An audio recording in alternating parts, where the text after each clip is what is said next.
Bismillahirrahmanirrahim. Assalamu alaikum. Hello viewers, welcome to my channel. Subject Physics, Unit number 10, Class 10, Simple Harmonic Motion and Waves. अब इसमें हमने क्या चीज़ discuss करनी है, इसमें देखिए हमने अभी तक जो पढ़ा सिंपल पेंडुलम, हमने ये चीज़ भी प्रूव की कि सिंपल पेंडुलम एग्जीक्यूट करता है simple harmonic motion mass attach to the spring की तरह। अब देखिए, अब इसमें हमने क्या करना है, हमने इसका टाइम पीरियड मालूम करना है सिंपल पेंडुलम का, और फ्रीक्वेंसी हमने फाइंड आउट करनी है। तो अब देखिए ये क्या है, to determine the time period T and frequency F of simple pendulum, यानी हमने क्या चीज़ डिटरमिन करनी है, टाइम पीरियड टी और frequency F of simple pendulum. अब देखिए सिंस अब हमें पता है कि एक्सेलरेशन क्या है इन सिंपल हार्मोनिक मोशन में, क्या होती है, acceleration is directly proportion to minus X. क्या होगा, acceleration is directly proportion to displacement directed towards the mean position. अब देखिए हमने प्रोपोर्शनलिटी को हटाना है, तो इसका मतलब है कि a is equal to minus constant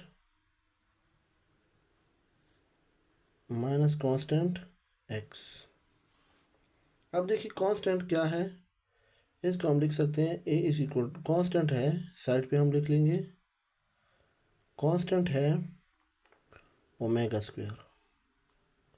तो अब देखिए इधर हम लिख सकते हैं a is equal to minus omega square x. अब देखिए ओमेगा स्क्वायर क्या है, एंगुलर फ्रीक्वेंसी है। तो अब देखिए इसको हम क्या कहेंगे, इक्वेशन नंबर 1। ओमेगा किसके बराबर है, 2π/t।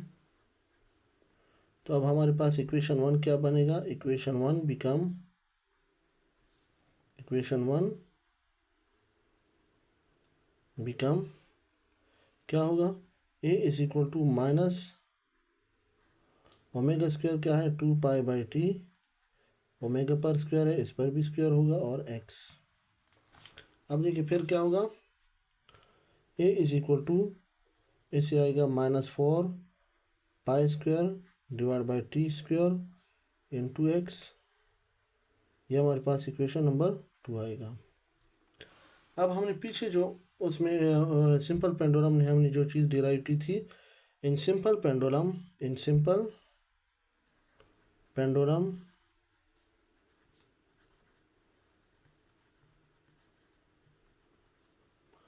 क्या है, ए is equal to minus g/l into x. जी क्या है, कांस्टेंट है, acceleration due to gravity, length of a string, L length of the string है, ये भी कांस्टेंट है।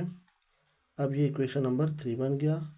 अब देखिए इन दोनों इक्वेशंस का लेफ्ट साइड आपस में क्या है, इक्वल है। अब इन दोनों इक्वेशनों को हमने क्या करना है, कंपेयर करना है। तो देखिए अब हम इन दोनों इक्वेशनों को कंपेयर करेंगे, कंपेयर इक्वेशन 2 एंड 3, दोनों को जब हम कंपेयर करेंगे तो ये क्या आएगा, -4π² divide by t square into x is equal to -g/l into x. Minus minus cancel, x cancel, तो क्या आएगा, 4π² divide by t square is equal to g/l। फिर हम क्या करेंगे, by cross multiplication,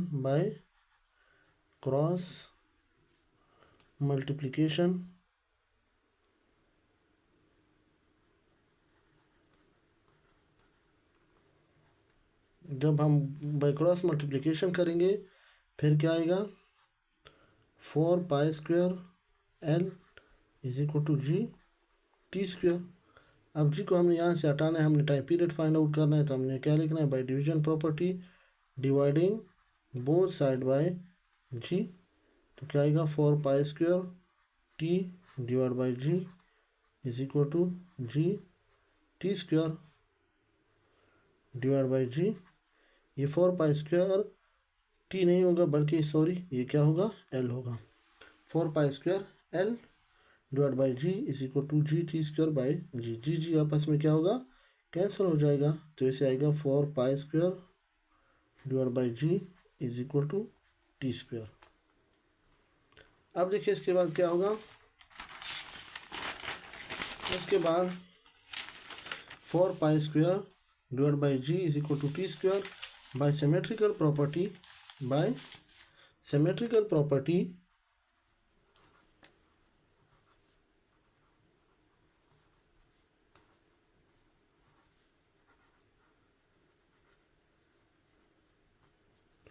T square बराबर होगा 4π² L/g। अब देखिए हमने टी स्क्वायर को फाइंड आउट करना है, तो अब हमने क्या करना है कि taking square root on both side, यहाँ से हमने स्क्वायर हटाना है, टेकिंग स्क्वायर रूट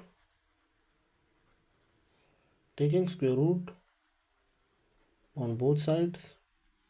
तो देखिए टी स्क्वायर इस पर स्क्वायर रूट 4π² L/g, इन दोनों पर स्क्वायर रूट के साथ कैंसिल हो जाएगा, ये बाहर आ जाएगा। इसको हम लिख सकते हैं 4π² L/g। इसको हम लिख सकते हैं 4π को हम क्या लिखेंगे 2π² L/g। स्क्वायर रूट आपस में कैंसिल हो जाएंगे, तो इससे क्या आएगा 2π√L/g।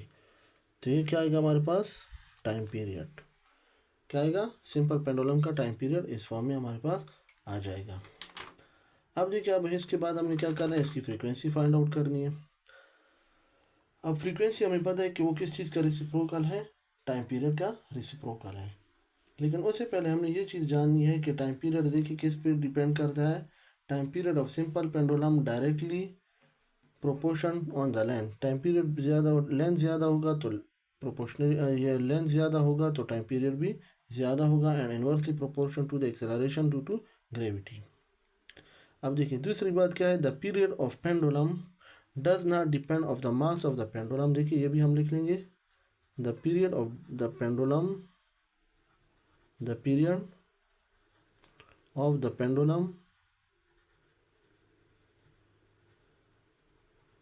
does not depend on the mass of the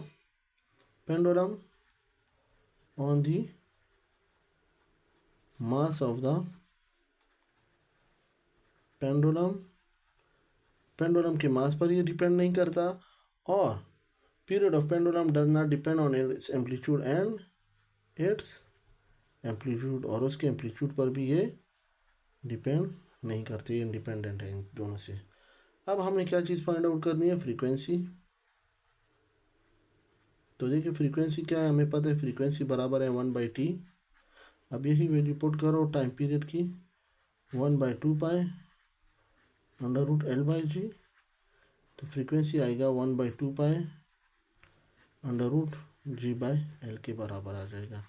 तो ये सिंपल पेंडुलम की फ्रीक्वेंसी आएगी, और वो जो है हमारे पास क्या है, सिंपल पेंडुलम की क्या है टाइम पीरियड है, सिंपल पेंडुलम का टाइम पीरियड है। देखिए इसको एक दफ़ा फिर देखिए क्या है, to determine the time period T and frequency F of simple pendulum. हमने क्या चीज़ डिटरमाइन करनी है, टाइम पीरियड टी और फ्रीक्वेंसी एफ पेंडुलम का हमने डिटरमाइन करना है। हमें पता है since acceleration in simple harmonic motion में क्या है, acceleration is directly proportion to the displacement directed towards the mean position. तो देखिए negative sign signifies that it is directed towards the mean position. तो इसको हम लिख सकते हैं इज इक्वल टू, प्रोपोर्शनलिटी को हटाएंगे तो हमको इक्वलिटी लगाएंगे और कांस्टेंट लगाएंगे माइनस कांस्टेंट एक्स। अब देखिए कांस्टेंट किसके बराबर है, ओमेगा स्क्वायर के बराबर है। अब ओमेगा क्या है, एंगुलर फ्रीक्वेंसी है। तो देखिए एंगुलर फ्रीक्वेंसी किसके बराबर है, 2π/t।